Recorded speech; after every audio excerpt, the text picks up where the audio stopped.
Rasakhowa school ফিল্ডে ঐতিহ্যবাহী চল্লিশা মহরম উদযাপন। লাঠি খেলায় মেতে উঠল 40টি দল। মহরমের ঠিক 40 দিন পর রসাখোয়া স্কুল মাঠে উৎসব মুখর ও শান্তিপূর্ণ পরিবেশে উদযাপিত হল ঐতিহ্যবাহী চল্লিশা মহরম। প্রতি বছরের ধারাবাহিকতা বজায় রেখে এই বছরও এই বিশেষ দিনটি উপলক্ষে আয়োজিত হয়েছিল এক জাঁকজমকপূর্ণ ঐতিহ্যবাহী লাঠি খেলা অনুষ্ঠান। এবারের আয়োজনের মূল আকর্ষণ ছিল বিভিন্ন এলাকা থেকে আসা 40টি লাঠি খেলোয়াড় দল। লাঠির নানামুখী কসরত, ছন্দময় তাল এবং নানা রকমের চমৎকার খেলা প্রদর্শন করে দলগুলি উপস্থিত দর্শকদের মন্ত্রমুগ্ধ করে রাখে। প্রতিটি দলের চোখ ধাঁধানো পারফরমেন্সে পুরো মাঠ জুড়ে দারুণ আনন্দ উচ্ছ্বাসের জোয়ার সৃষ্টি করে।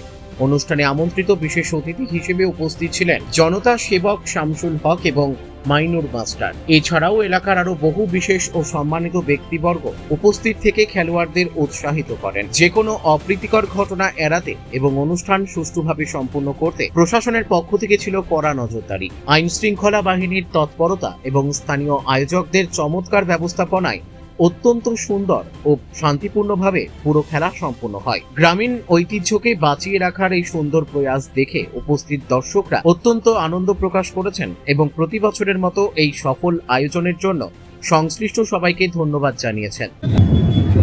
মহরম আমরা প্রতিবারই পালন করি। এবার বিশেষ করে বর্ষার জন্য আমাদের অসুবিধা হয়েছে, বৃষ্টির।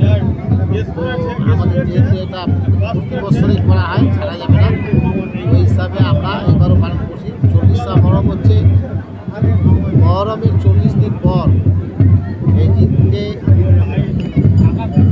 এরা হোসেন হাসানের কাকার ভাইয়েরা এসে এই ঈদের বংশটাকে শেষ করে আবার ইসলামের ঝান্ডা কায়েম করেছিল। ওই জন্যই 40 দিন পরে এই অনুষ্ঠানটা হয়। হ্যাঁ, প্রতি বছর বহুদিন ধরেই হচ্ছে। দল 40টা আছে। 40টা মহরম যেদিন বরকুল্লা লড়াই হয়েছিল, হাসেন মারা যাওয়ার পর 40 দিন পর আবার একটা লড়াই হয়েছিল, যারা সিরিয়া থেকে এসে ইজিদের উপর জয় পেয়েছিল, ইসলামের ঝান্ডা কায়েম করেছিল।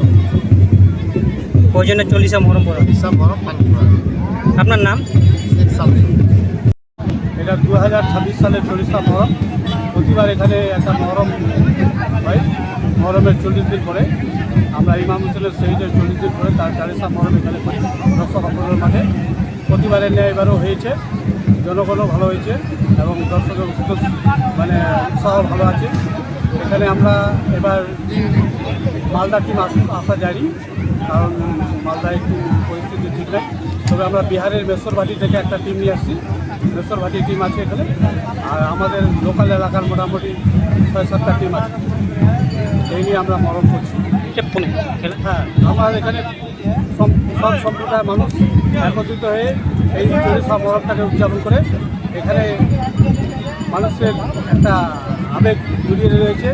এখানে জাতি বলে কোনো কথা নাই, হিন্দু মুসলিম সবাই এখানে একত্রিত হয়ে আমাদের এই মেলাকে সাফল্য করছে এবং পুলিশ প্রশাসনেরও বিশেষ সহযোগিতা রয়েছে। পুলিশ প্রশাসনও আমাদের বিশেষভাবে সহযোগিতা করছে। বিশেষ করে আমাদের ক্যাম্পের যে আমাদের ইনচার্জ আছে, তিনি বিশেষভাবে আমাদেরকে সহযোগিতা করেছেন এবং আমাদের বিভিন্ন এলাকার বিভিন্ন জনসাধারণ 40টা মহরম সফল করতে বিশেষভাবে সাহায্য করেছে। আপনার নাম? আমার নাম এহসান আলম। আমি 40টা মহরম কমিটির কোষাধ্যক্ষ, ক্যাশিয়ার। বছরই হয়, প্রায় 20 বছর থেকে। আমাদের মুসলিম সমাজের নিয়ম অনুযায়ী জাতীয় মহরমের পর 40 দিন পরে এই অনুষ্ঠান আমাদের এখানে হয়ে থাকে রসাখোয়া মাঠে। এবছরও হচ্ছে। প্রতি বছরে হয়? হ্যাঁ, প্রতি বছরই হয়, প্রায় 20 বছর থেকে হচ্ছে। কোথায় হয় এই জায়গাটা? রসাখোয়া হাই স্কুল ফুটবল ময়দানে। হ্যাঁ, আবহাওয়া খারাপ, মাঠে জল জমে আছে, যার জন্য দল আসতে ইচ্ছা প্রকাশ করছে না। বৃষ্টি হচ্ছে, আবহাওয়া খারাপ। তার মধ্যে যতটুকু পেরেছে আমরা প্রচারের ঘাটতি রাখিনি, প্রচার হয়েছে, কিছু লোকজন ভালোই আছে, কিছু দল এসছে, তারা খেলছে মাঠে।